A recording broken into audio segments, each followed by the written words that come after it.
Hello, and thank you for tuning into the Whiskey Report. I am your host, Miles Kristen. On today's episode, we are going to be talking about the 1980s. This is a decade that could be defined by so many things: the Soviet Empire, the Cold War, Ronald Reagan, the Berlin Wall, the Challenger disaster, the crack epidemic, the outbreak of AIDS, or just simply music. There are so many different things that we could be talking about on this decade for hours and hours.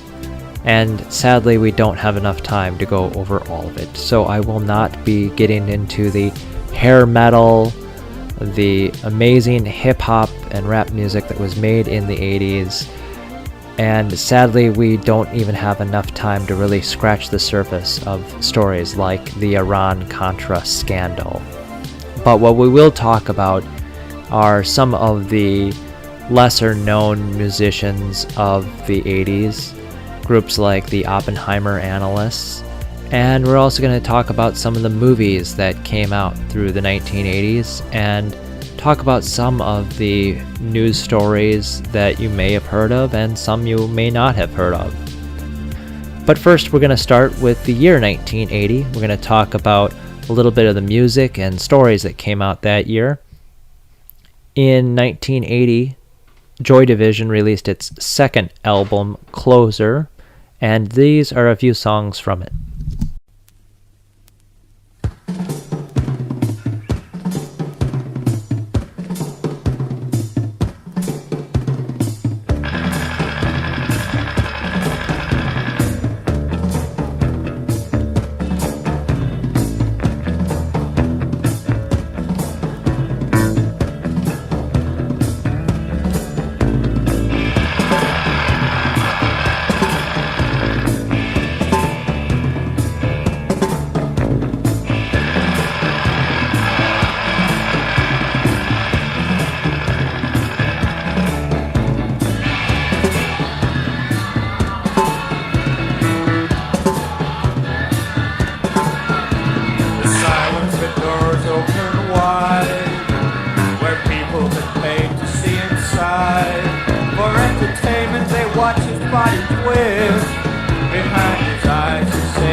Horrors of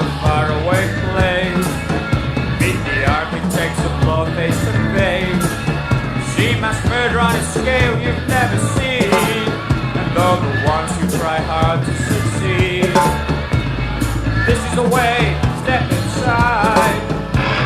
This is the way, step inside. This is the way, step inside. This is the way, step inside.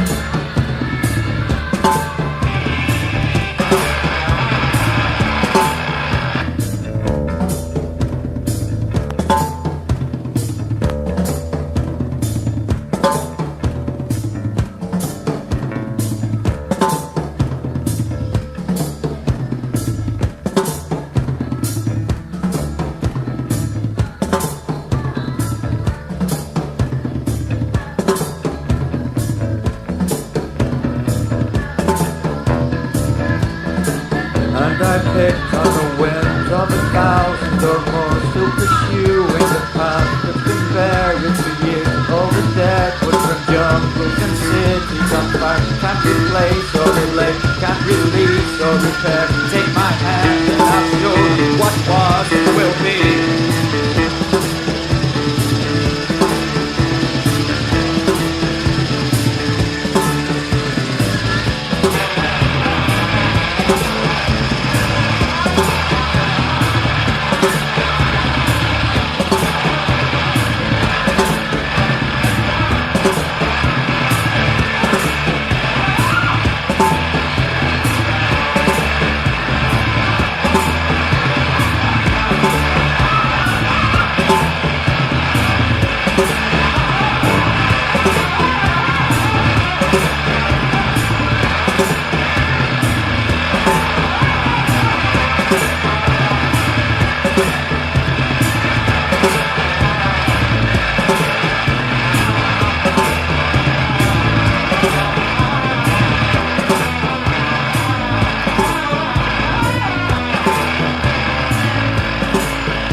And that was the first track off the second Joy Division album, Closer. This was the second and final album by Joy Division. Tragically, the lead singer Ian Curtis committed suicide in May of 1980. The remaining members of the band then later formed the group New Order, and we'll be playing some music from them later. The presidential election of 1980. This is where Jimmy Carter was up for re-election.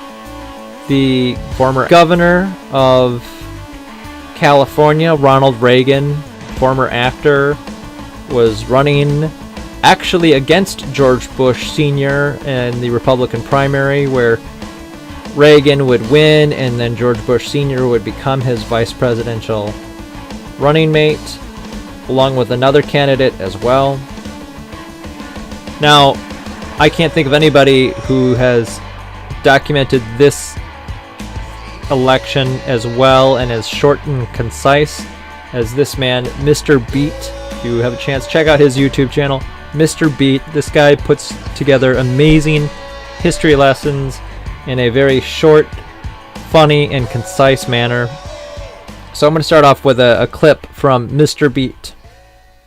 Mr. Beat presents Presidential Elections in American History.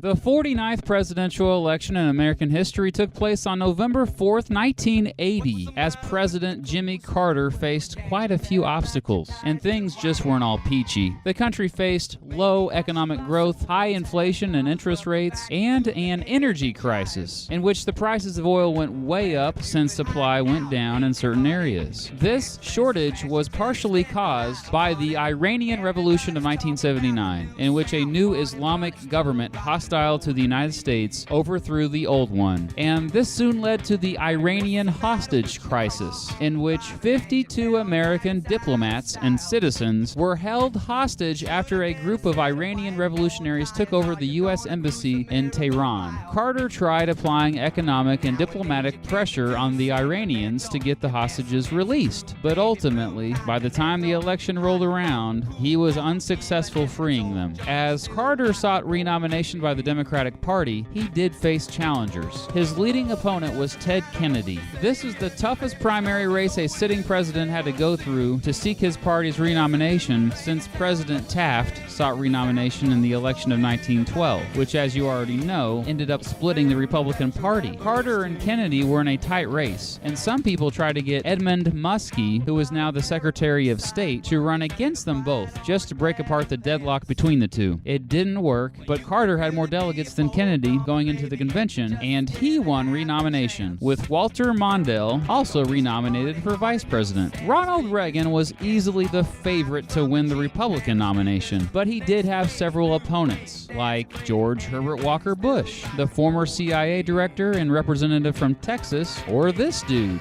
John B. Anderson, a U.S. representative from Illinois. Anderson stood out among the crowd of Republicans because of a great debate performance against his other Republican challengers. He eloquently expressed himself and said things none of the other candidates dared say, like saying that lowering taxes, increasing defense spending, and balancing the budget could not all happen at the same time. After this, Anderson got a lot of media attention. Still, no one could take on the popular Ronald Reagan, who it seems had been preparing for this moment for a very long time. Reagan got the nomination with Bush as his running mate. Meanwhile, Anderson had decided to leave the Republican Party and run as an independent candidate, mostly as a centrist or as the moderate guy who argued that Reagan was much too conservative and Carter much too liberal. Patrick Lucey, a former Democratic governor of Wisconsin and ambassador to Mexico in the Carter administration, was Anderson's running mate. The Libertarian Party by this time had started to gain some momentum. They nominated Ed Clark,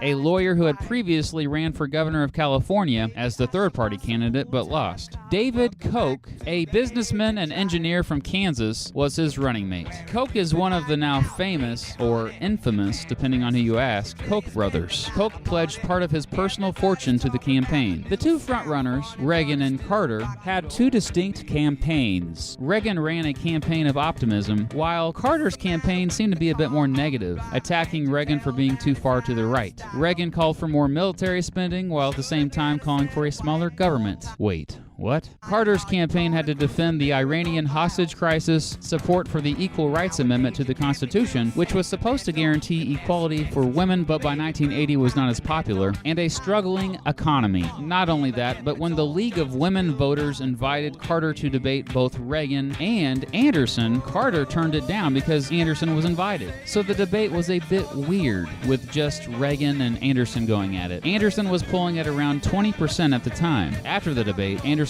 poll numbers dropped, and the league asked Carter again to join just Reagan this time for a debate 1 week before the election. Carter accepted. The debate had really high ratings, and by most accounts, Reagan dominated, even though his campaign may have had access to Carter's notes preparing for the debate ahead of time. And here are the results. Ronald Reagan easily won, becoming the 40th president in American history. He received 489 electoral votes, the most ever for a president elected for the first time.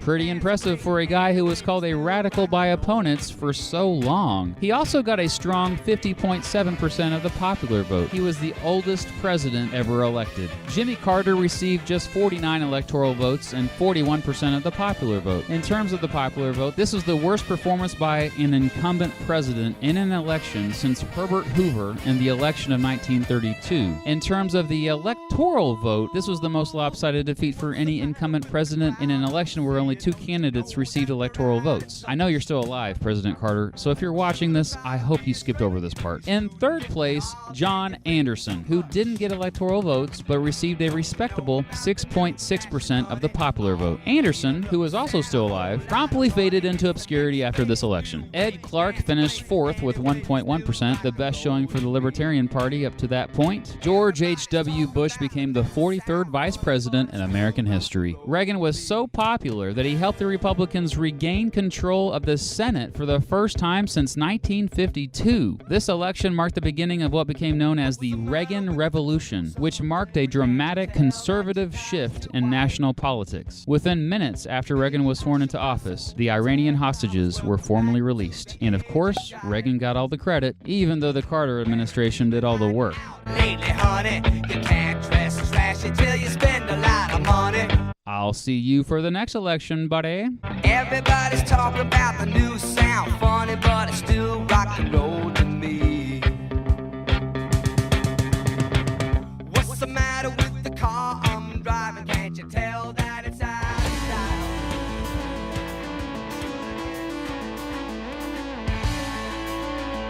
Once again, that was Mr. Beat. I would definitely subscribe to his YouTube channel. It's just Mr. BEAT. He is a teacher who puts together amazing history lessons on everything from Supreme Court trials to elections and so forth. He does amazing history in a short, concise, and funny way. Now, about a month after the election of 1980, we saw the horrible tragedy, which was the assassination of former Beatle John Lennon. John Lennon was signing autographs in New York City when Mark David Chapman shot and killed him. This was just a few months after he and Yoko Ono had released the album Double Fantasy. We'll now play a couple songs from that album.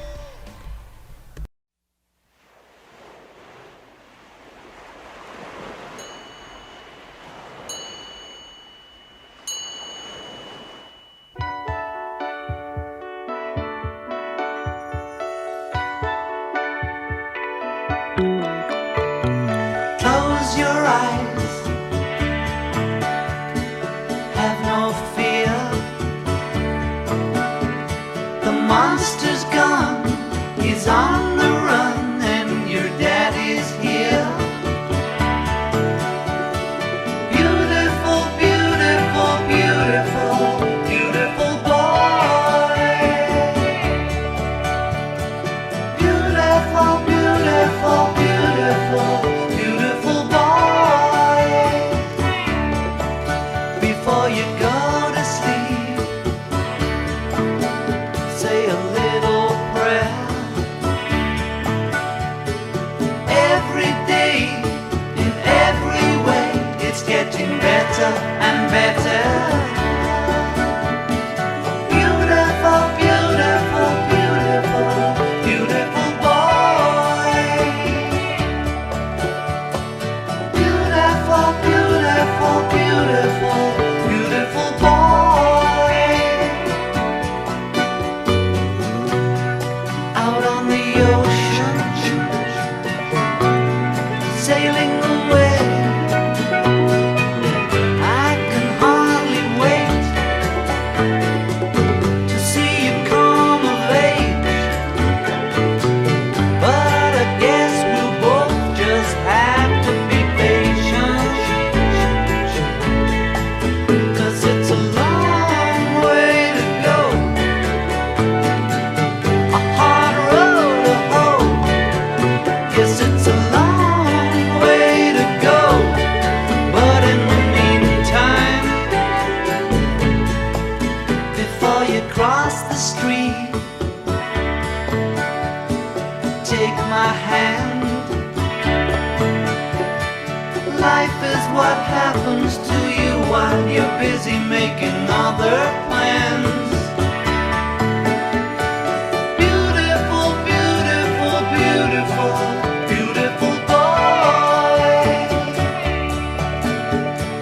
Beautiful, beautiful, beautiful, beautiful boy. Before you go to sleep, say a little prayer. Every day,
Once again, my name is Miles Kristen, and you have been listening to the Whiskey Report on Corsair Radio, sponsored by Discourse Coffee, a liquid space in Sister Bay, Wisconsin.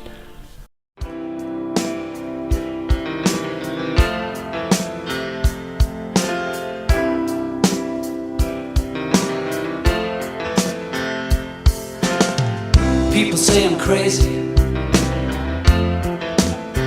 doing what I'm doing. Well, they give me all kinds of warnings to save me from ruin.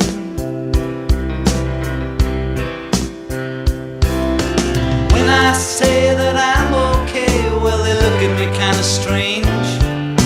Surely you're not happy now, you no longer play the game. People say I'm lazy, dreaming my life away. Well, they give me all kinds of advice designed to enlighten me. When I tell them that I'm doing fine, watching shadows on the wall. Don't you miss the big time, boy, you're no longer on the ball.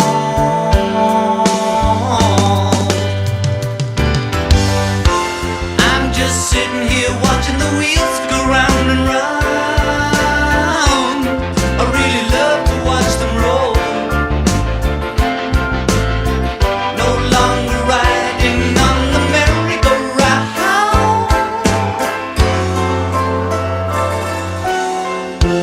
I just had to let it go.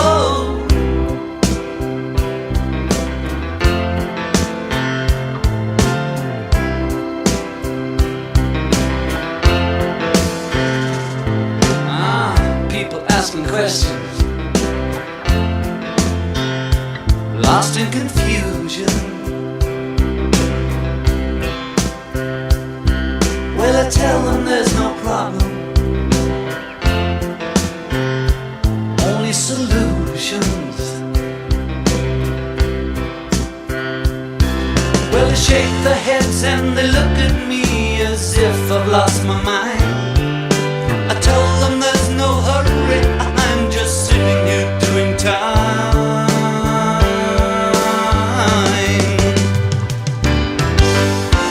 I'm just sitting here watching the wheels go round and round. I really love to watch them roll. No longer riding on the merry-go-round.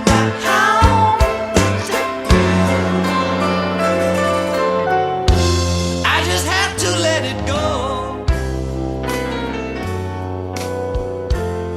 I just had to let it go. I just had to let it go.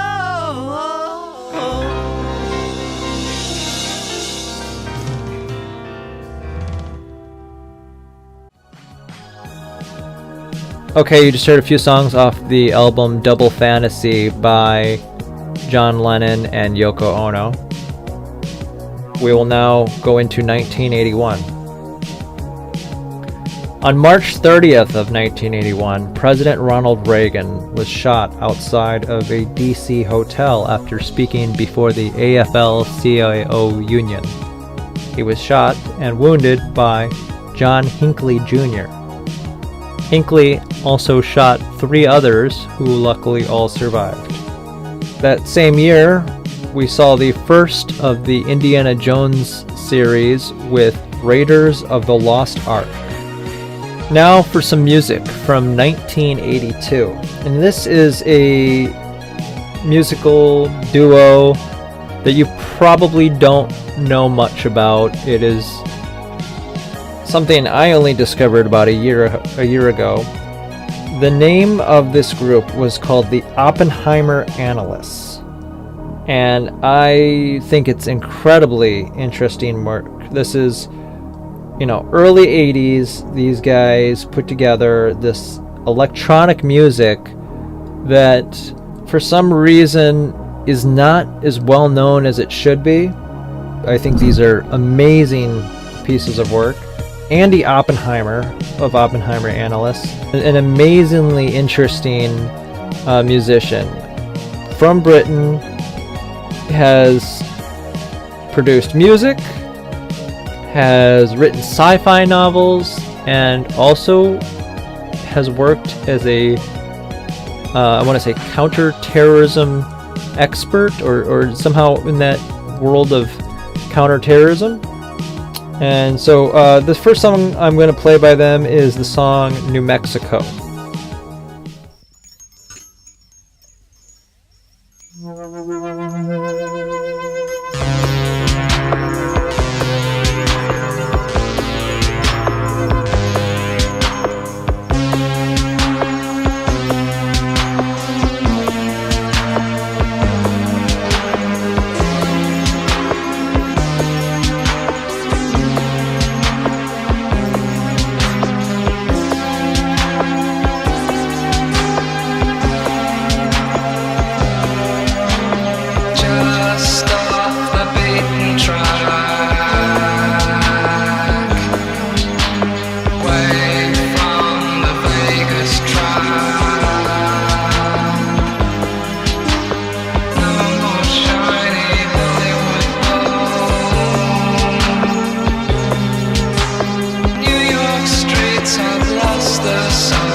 Of time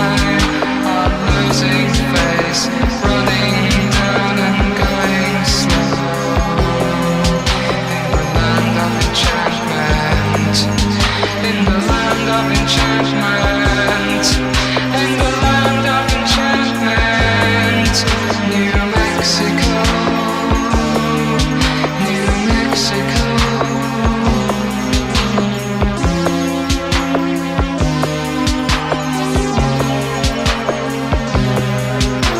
See the rednecks stop and stare, leave me in the scorching air. The blood is going to flow from the place I love, New Mexico.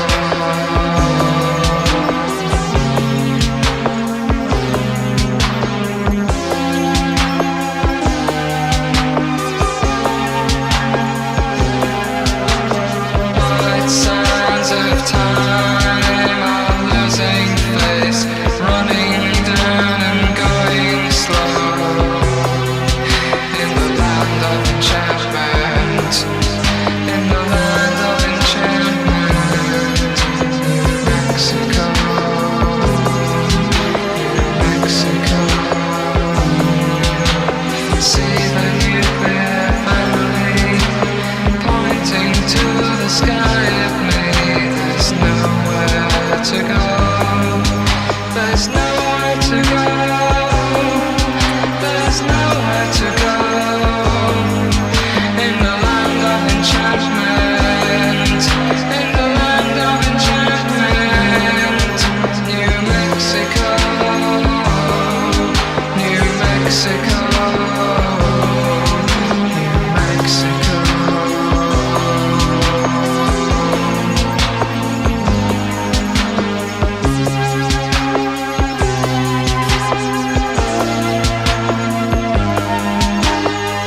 White sands of time are losing face, running down and going slow. In the land of enchantment, in the land of enchantment, New Mexico, New Mexico. See the rednecks, watch the skies, watch the skies. Flying saucers, myths and lies, myths and lies. The blood is going to flow from the place I love, New Mexico.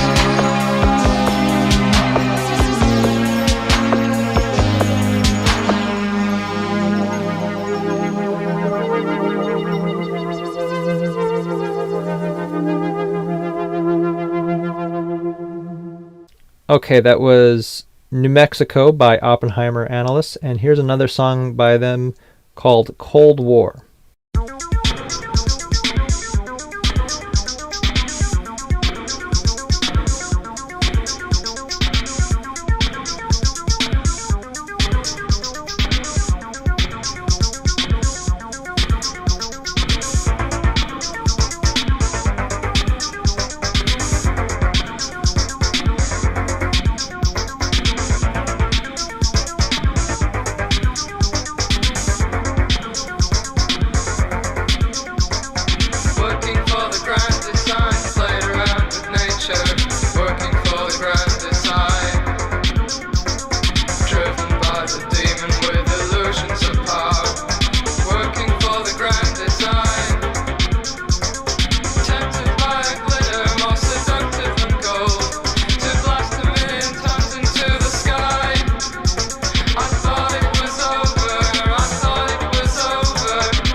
That was Cold War by the Oppenheimer Analysts.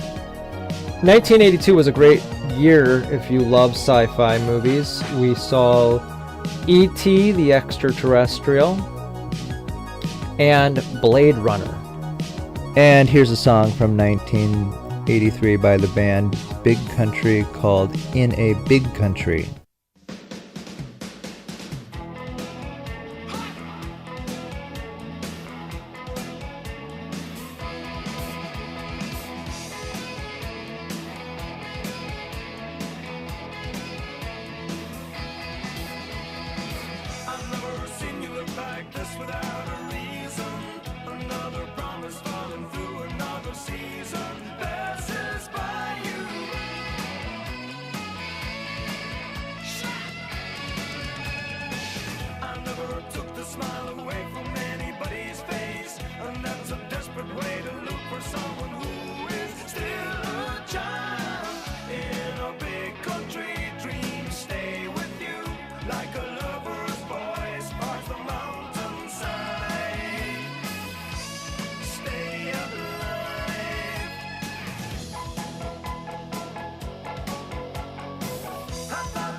So take that look out of here, it doesn't fit you.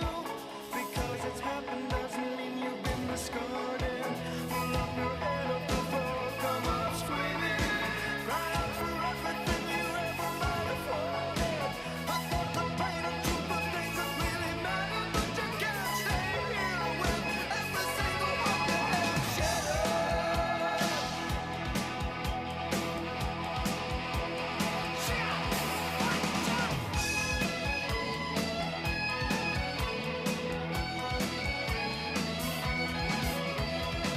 I'm not expecting to grow flowers in a desert, but I can live and breathe and see the sun in winter time. In a big country, dreams stay with you like a lover's voice bars the mountainside. Stay alive. In a big country, dreams stay with you like a lover's voice bars the mountainside. Stay alive. In a big country, dreams stay with you like a lover's voice bars the mountainside. Stay alive.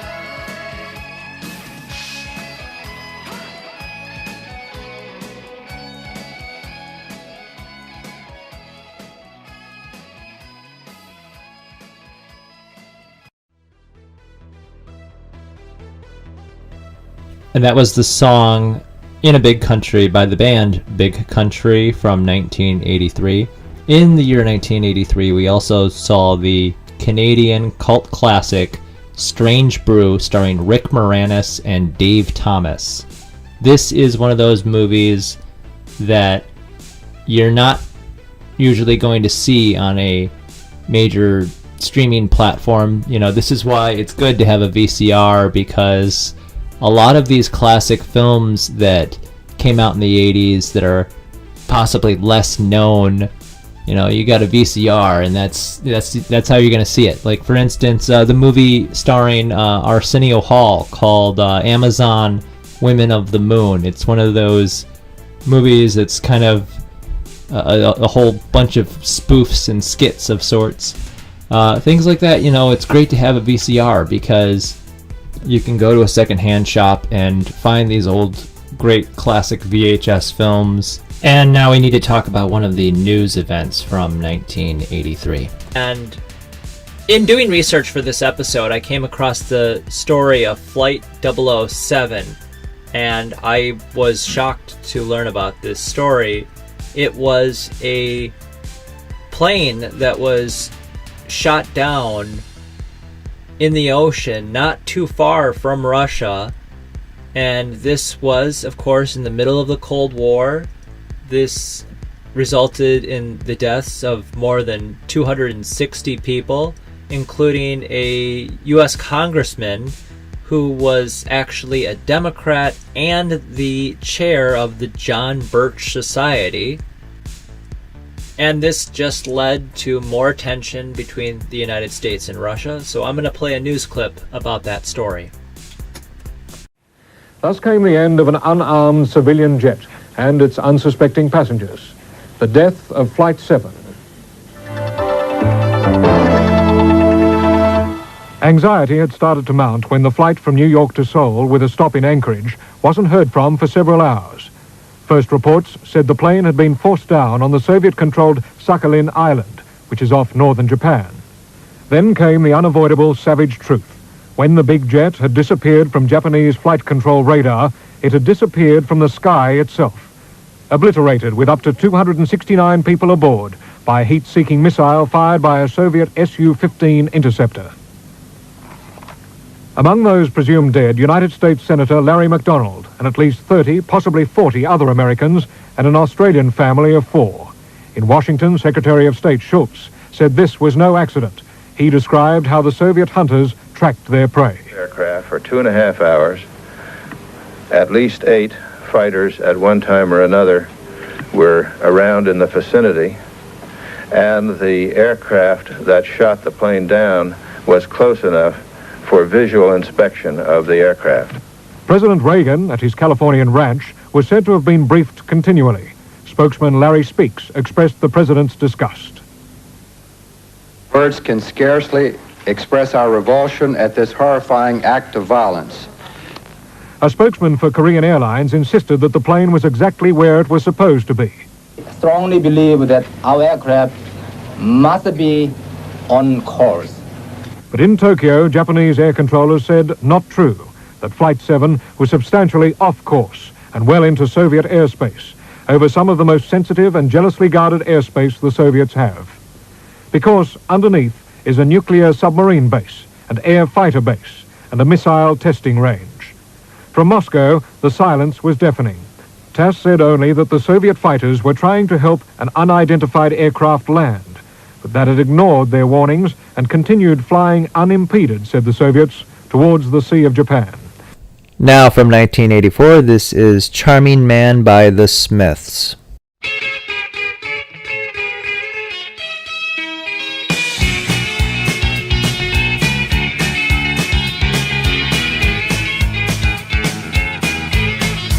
Punctured bicycle on a hillside desolate.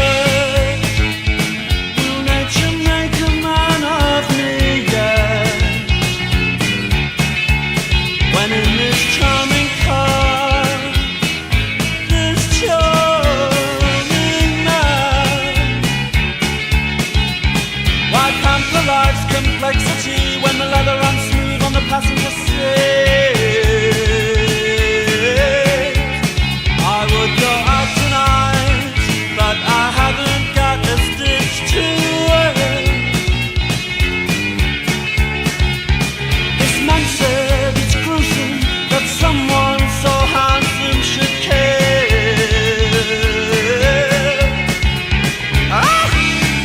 A jumped up pantry boy who never knew his place. He said, return the ring. He knows so much about these things. He knows so much about these things. I would go out tonight, but I haven't got a stitch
And now a interview that I did with Canadian radio host Mark Petroni.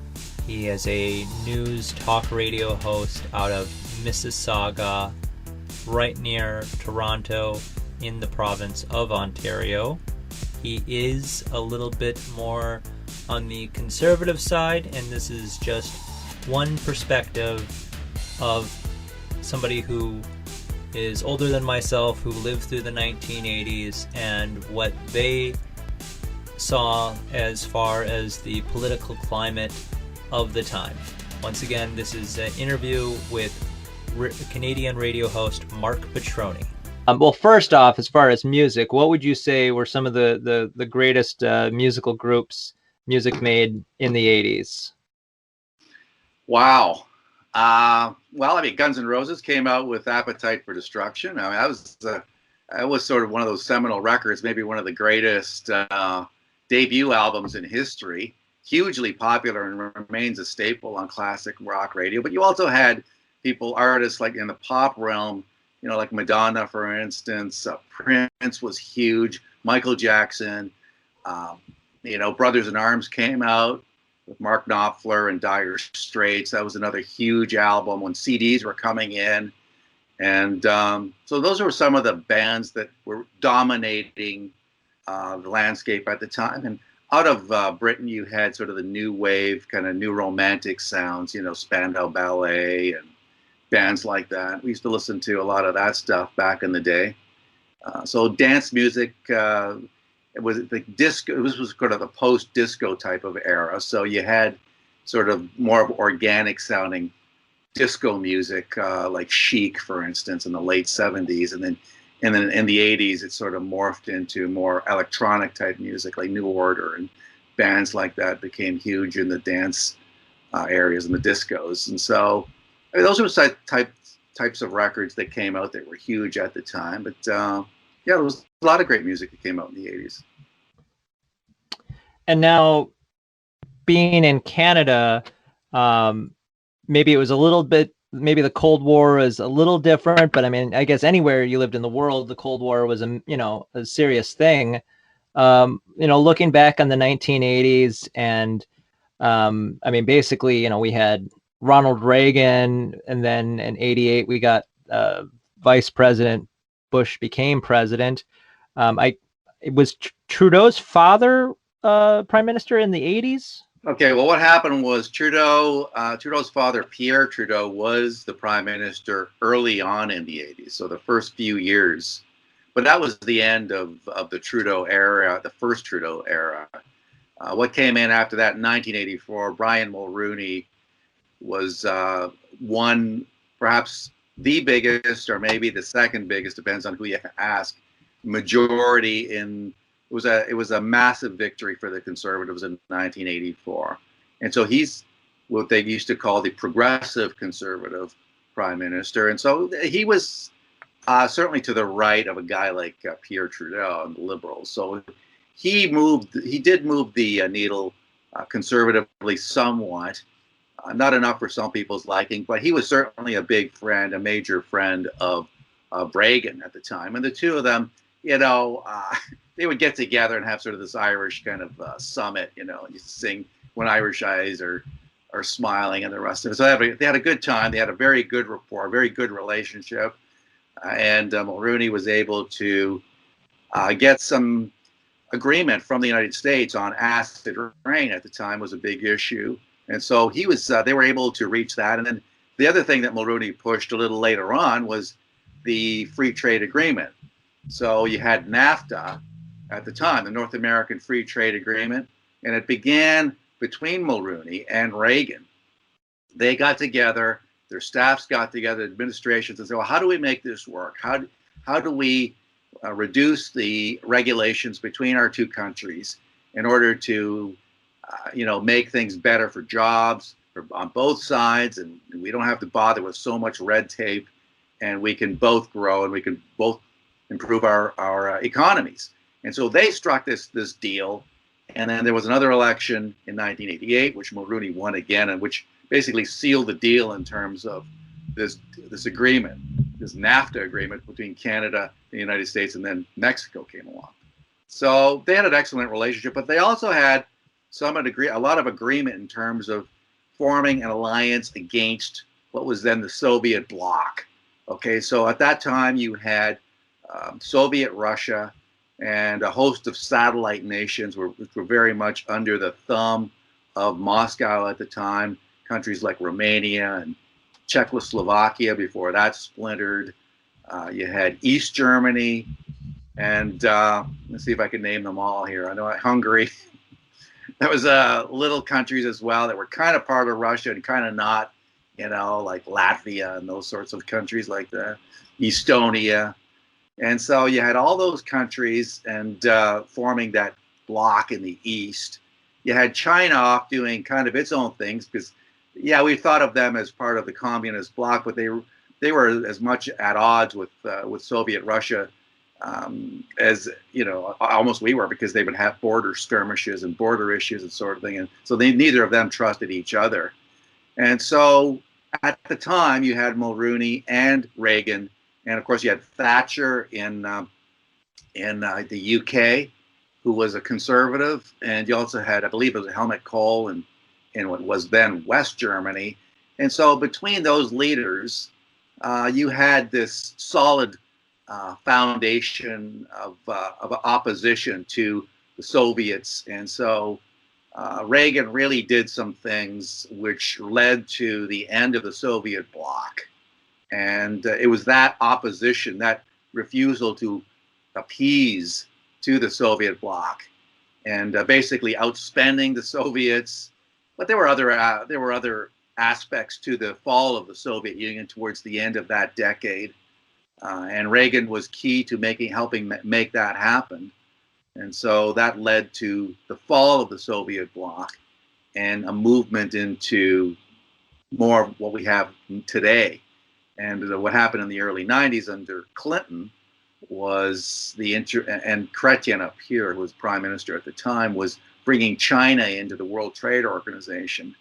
And so that turned out to be a fateful decision, one which I dare say was a terrible idea. I mean, at the time, some of the reasoning was, well, we'll let China in, and over time, they'll become more like a liberal democracy. But it was a stupid idea, because all it did was made them rich, or made them richer anyway. It strengthened their economy immeasurably. They sort of took on some trappings of capitalism without the freedom side, but became as totalitarian as ever. And so they continued to get richer. They built up their military. And so that led to what we have today, which is presumably what you wanted to discuss, which is, Cold War Part 2.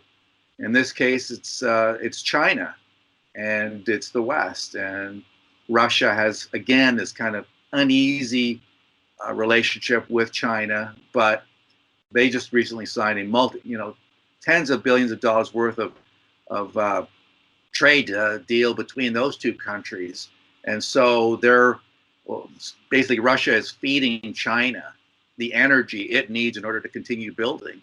And so China now has a steady, reliable source of energy, whether it's natural gas or oil, from Russia. And in exchange, Russia, of course, gets much needed currency in order to keep and prop up its economy, which is much smaller than China's right now. And so that's what we're looking at now. And then China has done a fantastic job of infiltrating many of the institutions, of stealing intellectual property from the United States, from Canada, and other Western countries. They've done a phenomenal job of paying off bureaucrats, paying off politicians, bribing people, and blackmailing people. I mean, we all know about the Biden laptop situation. It's nice to see Hunter coming out admitting finally, well, yes, that could be my laptop. Yeah, maybe that story in the New York Post wasn't such a piece of fake news after all. And Twitter coming out, yeah, it's okay, I'm rubbing their face in it as much as I can. Oh, it's a story now, is it? But that's really what we face now. And China is a much more serious and dangerous foe than I think the Soviet Union. The Soviet Union had, of course, the nukes, And so they could, of course, there was always that. But China has been much better at infiltrating, undermining, for instance, buying up huge chunks of Hollywood and the media, of course, and politicians, which now are pretty much in the pocket of China. I mean, politicians go over there and fall into honeypot situations where they end up, in bed with Chinese prostitutes in hotels. China has been doing this for years, and through these activities has been very successful in compromising many of our institutions in this country. And we're in a real battle with these people to save the freedoms that we have. That was an interview with Canadian radio host Mark Petroni out of Mississauga, Ontario. I will now be playing another clip by Mr. Beat, the teacher who does the history lessons with the YouTube channel Mr. Beat. This is going to be going over the 1984 presidential election. Mr. Beat presents Presidential Elections in American History. The 50th presidential election in American history took place on November 6th, 1984, on my 3rd birthday. Yep, this was the first presidential election I was alive to witness, although I don't remember it at all. Man, I guess that means I'm almost finally done with this series. Wow. Anyway, Ronald Reagan was easily renominated as the Republican nominee after a strong first term. The economy had rebounded, and many Americans seemed to credit Reagan for getting the rest of the world to respect the country more. Sure, the government didn't shrink much, and military spending went way up, but that seemed to be what everyone wanted. Reagan talked trash about the Soviet Union, but more discreetly took the beginning steps to help end the Cold War. Vice President George H.W. Bush was also easily renominated. This was the only time both a vice presidential roll call and presidential roll call were done at the same time. While at least 8 Democrats sought their party's nomination, only 3 won any state primaries. One was Jesse Jackson, a civil rights activist and Baptist minister, and the first African American to be a serious contender for the presidency. Another was Gary Hart, a senator from Colorado who became the main rival to Walter Mondale, the former vice president in the Carter administration, who appeared to be the one to beat. Well, Hart came close, but Mondale came out as the winner. In a somewhat surprising move, Mondale went with Geraldine Ferraro, a representative from New York,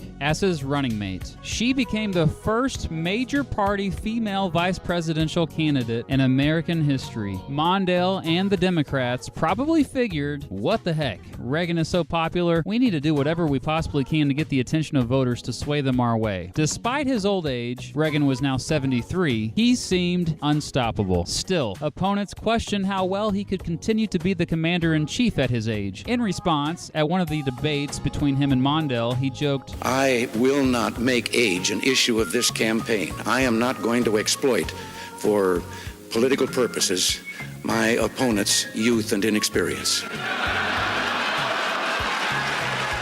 Mondale criticized Reagan's supply-side economics, or more commonly called trickle-down economics, and called attention to the rising budget deficits. His solution? Raise taxes. Sure, the people love hearing that. Despite Ferraro becoming the first major party female vice presidential candidate, she didn't generate the excitement that Democrats had originally anticipated. And here are the results. Oh my goodness. It was a blowout. Reagan destroyed Mondale, easily winning re-election. He received 525 electoral votes. That was every state except for Mondale's home state of Minnesota and the District of Columbia. So yeah, Mondale just received 13 electoral votes. Reagan's 525 electoral votes are the most ever received by a presidential candidate. The popular vote wasn't quite as lopsided, thanks Electoral College for deceiving us yet again. Reagan got 58.8%, which was still incredibly high, and Mondale got just 40.6%. Okay, I guess that still was lopsided. We now know that millions of Democrats even voted for Reagan. Anyway, Reagan officially became the oldest candidate to ever win a presidential election. The next month, a White House social aide asked Reagan what he wanted for Christmas. Reagan jokingly replied, quote, "Well, Minnesota would have been nice," unquote.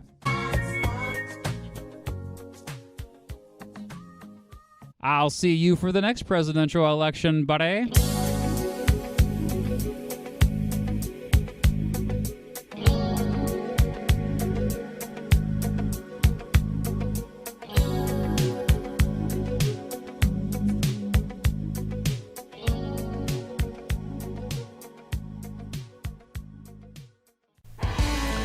"1985, this is the year I was born.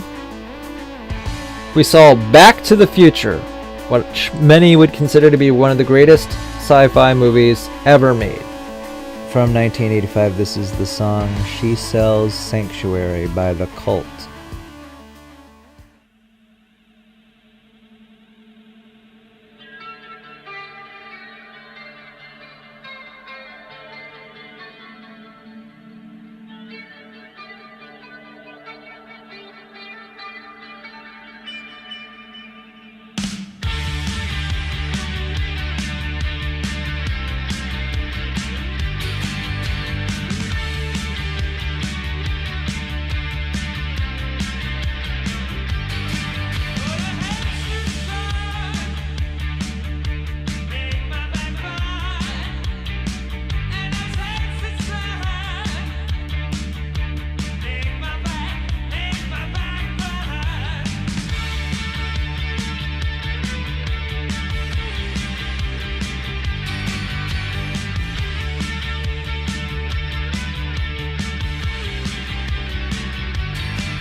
And from that same year of 1985, this is just one of my personal favorite songs. It always makes me think of the Blue Ox in Bailey's Harbor, because it's just one of those songs I would listen to when I would go there and play pool.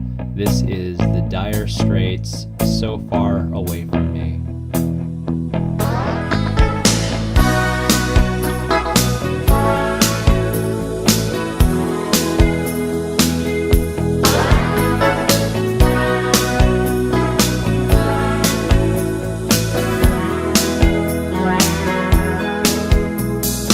Here I am again in this mean old town, and you're so far away from me. And where are you when the sun goes down? You're so far away from me. You're so far away from me. So far I just can't see. You're so far away from me. You're so far away from me.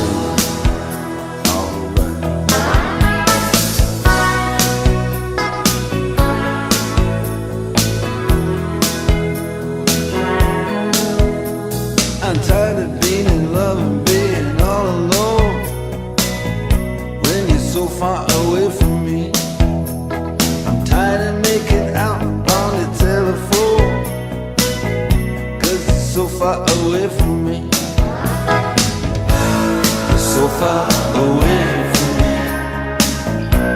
You're so far I just can't see. You're so far away from me. You're so far away from me.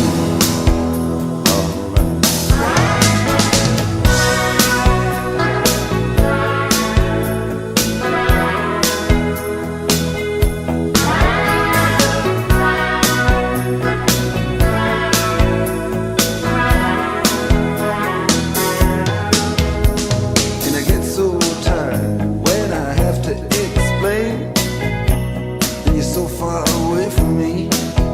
See, you've been in the sun and I've been in the rain, and you're so far away from me. You're so far away from me. You're so far I just can't see. You're so far away from me. You're so far away from me. Take it out.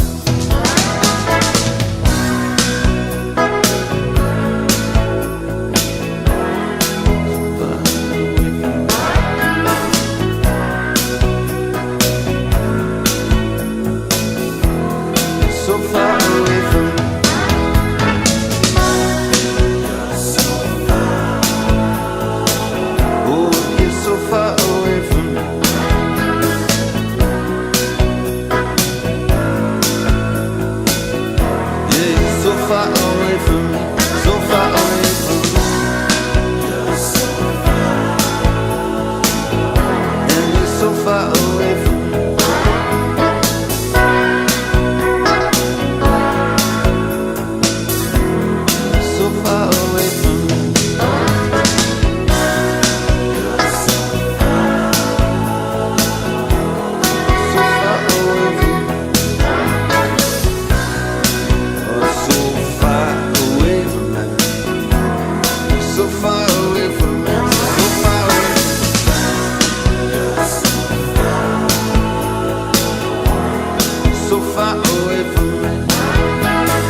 Once again, my name is Miles Kristen, and you have been listening to the Whiskey Report on Corsair Radio, sponsored by Discourse Coffee, a liquid space in Sister Bay, Wisconsin.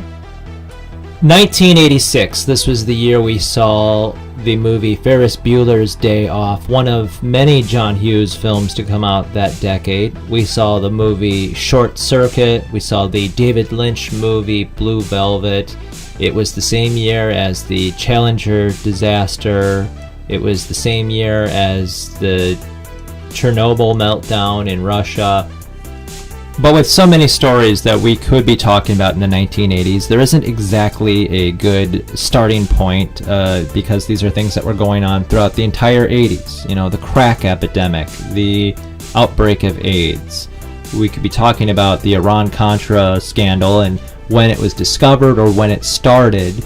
Iran-Contra, of course, this was where the United States were selling weapons to the Iranians. This is only several years after the Iran hostage situation, and we were selling weapons to the Iranians and then funneling that money by buying up large amounts of drugs in South America and then selling them to our government agents to then redistribute and sell to drug dealers and cartels. This is an insane case that happened, the Iran-Contra, for instance, where the only person who really got brought up on charges in the end was Oliver North, and nothing ever happened, and then he ended up getting a show on Fox News and even playing some roles as an actor. Iran-Contra scandal is a huge story that has so many pieces to it that you could not possibly explain the whole story in less than a few hours. And like I said, there's just so many stories. You could take so much time talking about the crack epidemic and how the Iran-Contra plays into that, of bringing drugs into the country, drugs that ended up on the streets. There were, people inside the government who came forward and said that we were personally bringing those drugs into poor communities. We could talk about the AIDS epidemic and how long Ronald Reagan completely ignored the situation. The 80s was a time when we had the Cold War, and we had this gigantic enemy that we were at war with, and even though it wasn't exactly a military battle, there are lots of people that got hurt because of the Cold War. And on that note, from 1986, this is the song by New Order, Bizarre Love Triangle.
don't believe in reincarnation because I refuse to come back as a bug or as a rabbit. You know, you're a real up person.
In 1986, the Smiths released the song Big Mouth Strikes Again.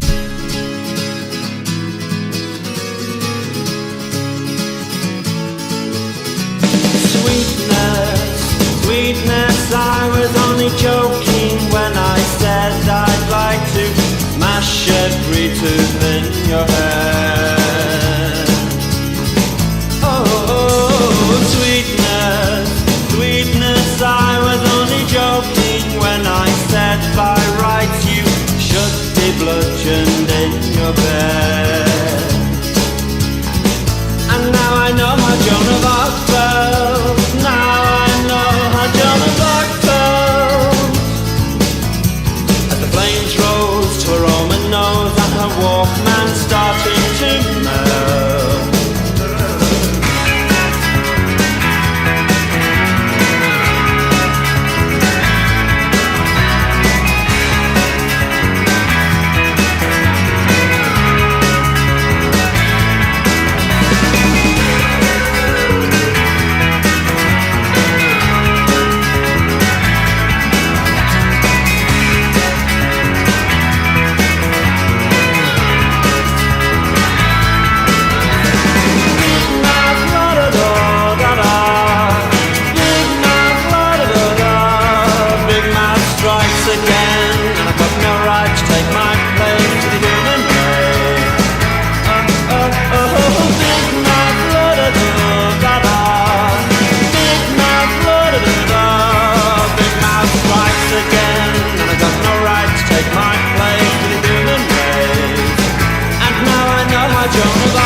This is also from the year 1986, and this is also from Great Britain. Now, of course, everybody has heard of the band Radiohead, but did you know that Radiohead had a original band before that when they were in college called On a Friday? So this is the song Fragile Friend from Radiohead's original band On a Friday.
In 1987, the stock market crashed over 500 points.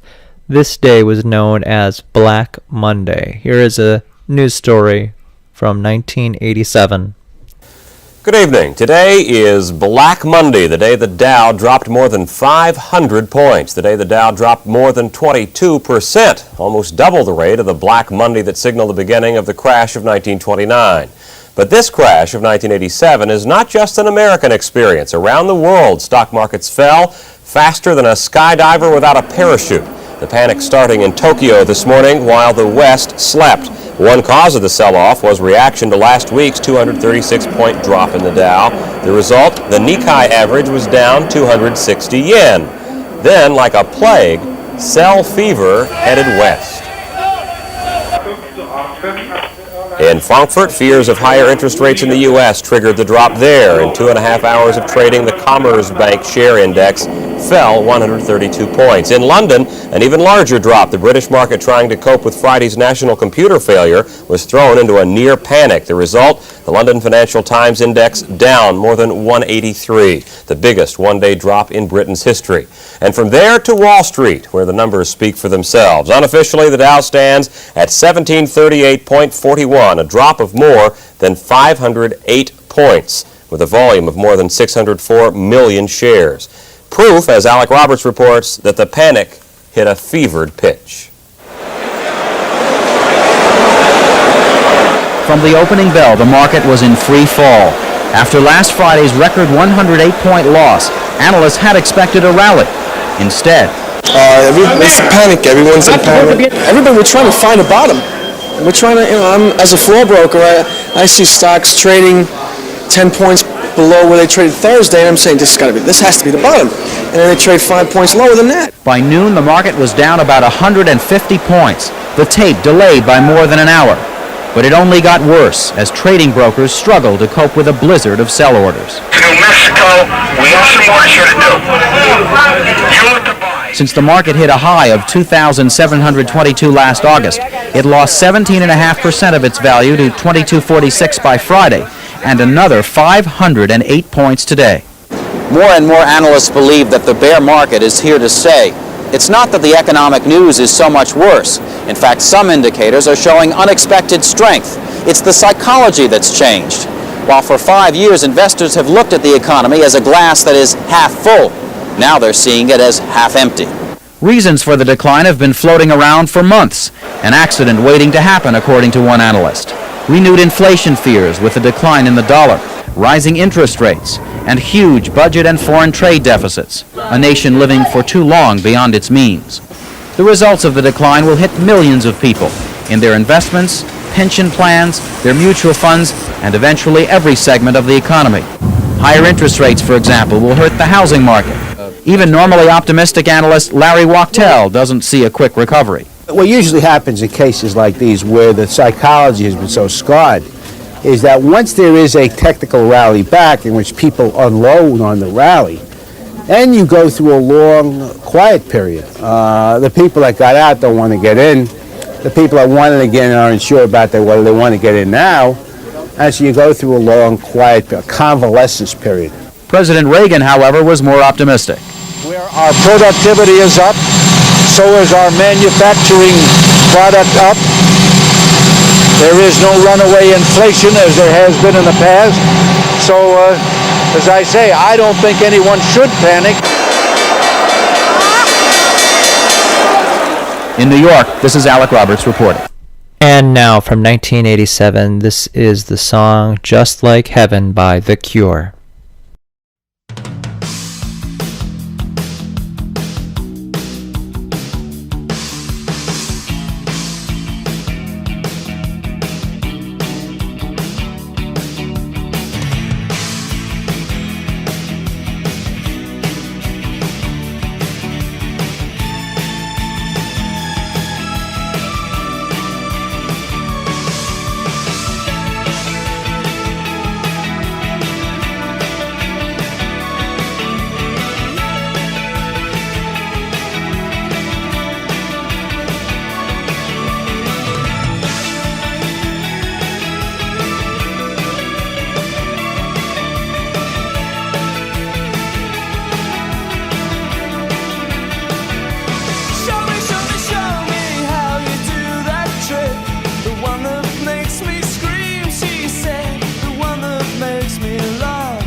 shape.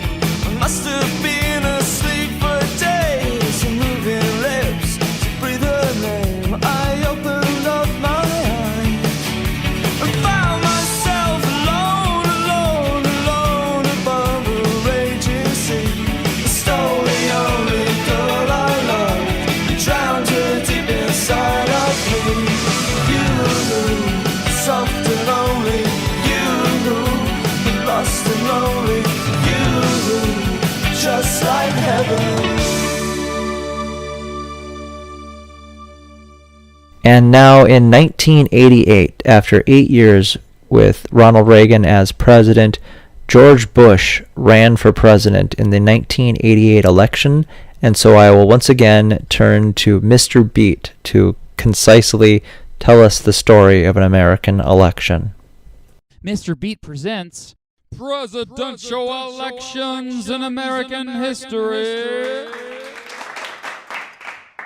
The 51st presidential election in American history took place on November 8th, 1988. It was the earliest one I actually remember. By many accounts, Ronald Reagan had a solid presidency. He helped end the Cold War, and the economy remained strong. But there was some bad stuff too, like the Iran-Contra affair, in which the Reagan administration secretly sold weapons to Iran in exchange for hostages, but also to pay the Contras, a rebel group in Nicaragua. Oh yeah, and it was later revealed the CIA was also sneaking in and selling millions of dollars worth of cocaine and sending the profits it made also to the Contras. But most Americans didn't know about that. And when Reagan appointed George H.W. Bush, his vice president, as the best man to be his successor, many Republicans were on board. Bush did face some challengers, though. One that stood out was Bob Dole, the senator from Kansas, who was Gerald Ford's running mate back when they failed to win the election of 1976. Another was, believe it or not, Pat Robertson, the former Southern Baptist minister and media mogul. In the Iowa caucus, Bush came in third, behind both Dole and Robertson. But Bush rebounded, eventually taking a strong lead to easily win the Republican nomination, with Dan Quayle, a young senator from Indiana, as his running mate. Quayle was a controversial pick among Republicans, though, because he was criticized for his lack of experience and sometimes stumbled over his words. The Democrats had the seven dwarfs. No, not those seven dwarfs. These seven dwarfs. Okay, that was sort of mean. But it's what critics called the seven leading contenders for the Democratic nomination. They included Jesse Jackson, who was back for a second try, Al Gore, another young senator from Tennessee, Bruce Babbitt, the former governor of Arizona, Joe Biden, a senator from Delaware. Delaware? Sorry, Delaware. Then there was Richard Gephardt, a U.S. representative from Missouri. Paul Simon? No, not that Paul Simon. Yes, that one. A senator from Illinois who looked very good in bow ties. And finally, Michael Dukakis, the governor of Massachusetts. Now, the Democrats tried to recruit New York Governor Mario Cuomo to run, but he declined. Then there was Gary Hart, who at first seemed destined to become the nominee and the party's leader of the future. However, the media all of a sudden decided to pry into his personal life, and as it turns out, he was cheating on his wife. Many of his supporters turned against him after they found this out, and he ended up suspending his campaign because of it. With no clear frontrunner, the Democrats had a long and exciting primary race. In the end, it was Governor Dukakis who got the nomination. Jesse Jackson finished second, and his supporters argued he should be Dukakis' running mate because of that. But Dukakis disagreed, instead choosing Lloyd Bentsen, a senator from Texas. The Bush campaign aggressively attacked Dukakis. Bush capitalized on the word liberal, which was now considered by many a dirty word to call a politician. He called Dukakis a liberal when it came to everything. A guy named Lee Atwater helped circulate rumors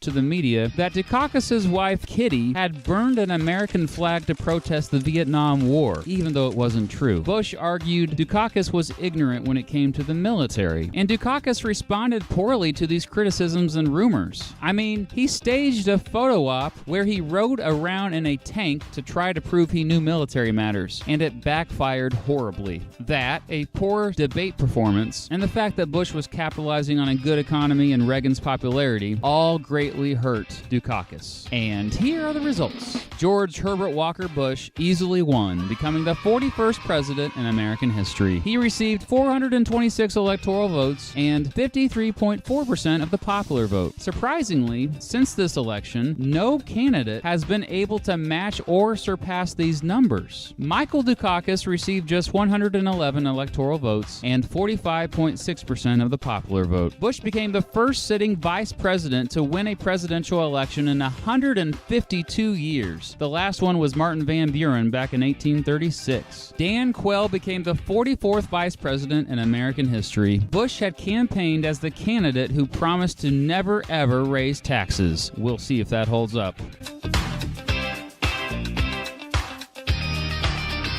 I'll see you for the next election, buddy.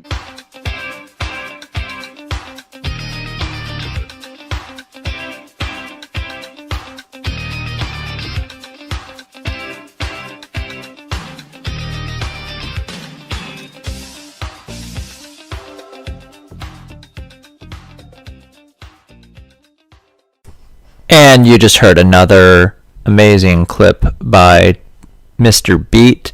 I would definitely recommend people check out his YouTube channel. It's just Mr. B-E-A-T, Mr. Beat, putting together amazing history lessons on anything from presidential elections to Supreme Court decisions.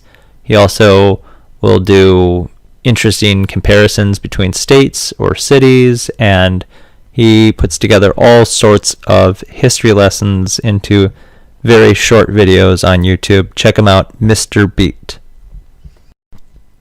And now from 1988, from the musician Q Lazarus, this is the song Goodbye Horses.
And here's one more song from 1988. This is by the group NWA. This might be one of their songs that has less swear words in it.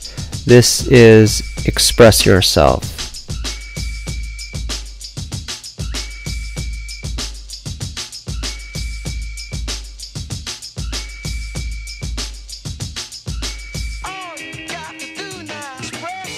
I'm expressing with my full capabilities, and now I'm living in correctional facilities. Cause some don't agree with how I do this. I get straight and meditate like a Buddhist. I'm dropping flavor, my behavior is hereditary, but my technique is very necessary. Blame it on Ice Cube, because he said it get funky when you got a subject and a predicate. Add it on a dope beat, and it'll make you think. Some suckers just tickle me pink to my stomach, cause they don't flow like this one. You know what? I won't hesitate to diss one or two before I'm through, so don't try to sing this. Some drop science, well I'm dropping English, even if Yella makes it a cappella. I still express yo, I don't smoke weed or sex, cause it's known to give a brother brain damage, and brain damage on the mic don't manage nothing but making a sucker in you equal. Don't be another sequel. Spread yourself. Do it good. Spread yourself. Ice Cube, it's not for the pop chart. So where should a brother like you start expressing yourself, my boy, and show you how? Yo, Trey, what up? Drop English right about now. Getting back to the PG, that's programmed, and it's easy. Dre is back, new jacks are made hollow. Expressing ain't the subject because they like to follow the words, the style, the trend. The records I spin again and again and again. Yo, you're on the other end. Watch a brother blend, dope rhymes with no help. There's no guessing or guessing while I'm expressing myself. It's crazy to see people be what society wants them to be, but not me. Ruthless is the way to go, they know. Others say rhymes which fail to be original, or they kill where the hip-hop starts. Forget about the ghetto and rap for the pop charts. Though some musicians, cause at home they're scared to use profanity when up on the microphone. Yeah, they want reality, but you hear none. They'd rather exaggerate a little fiction. Some say no to drugs and take a stand, but after the show they go looking for the dope man, or they ban my group from the radio here in WA and say hell no. But you know it ain't all about wealth, as long as you make a note to spread yourself. Do it good. Spread yourself. Do it. A lyricist, yo, Dre is a name for to make something dope on a record. That's what he came for. Kicking reality, yo, but staying itself. But it's important that you keep it in mind too. From the heart, cause if you wanna start to move up the chart, then expression is a big part of it. You ain't efficient when you flow. You ain't swift, moving like a tortoise, full of rigor mortis. There's a little bit more to show. I got rhymes in my mind, embedded like an embryo or a lesson. All of them expression, and if you start messing, I got a Smith & Wesson for you. I might ignore your record because it has no bottom. I get loose in the summer, winter, spring, and autumn. It's Dre on the mic, getting physical, doing the job. And WA is the lynch mob. It's a macabre, but you know you need this.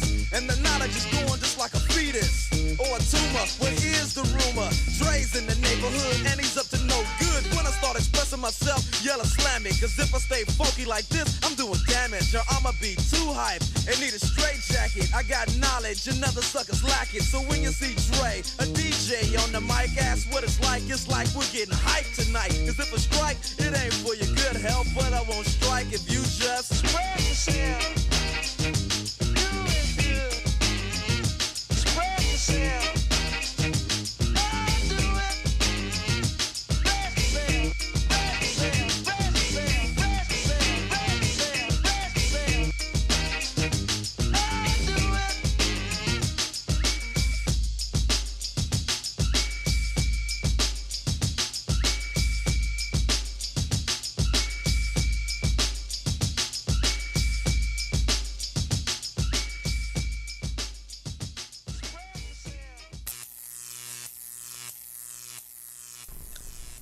And that was Express Yourself by NWA.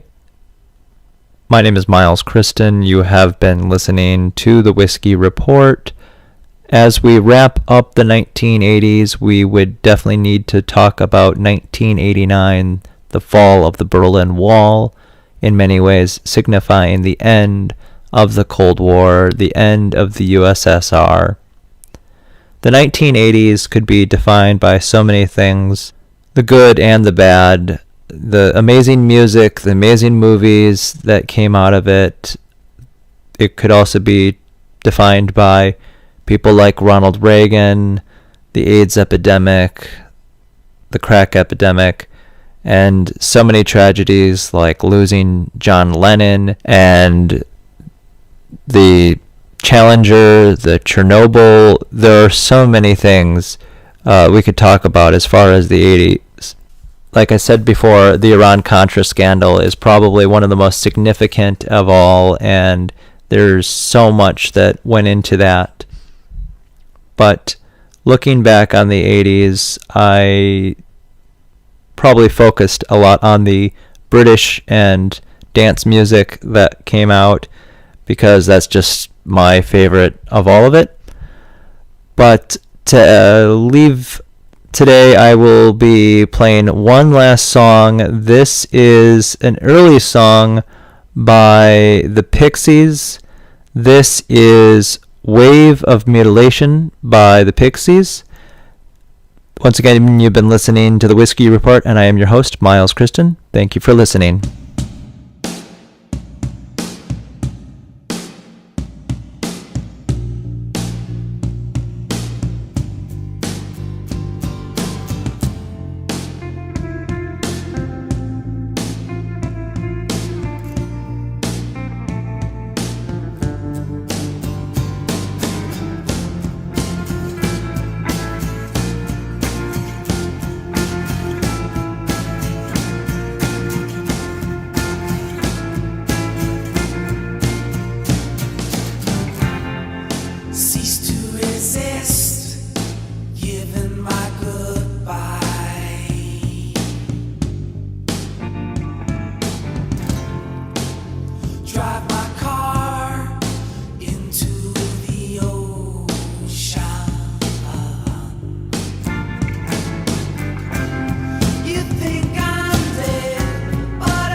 Kissed my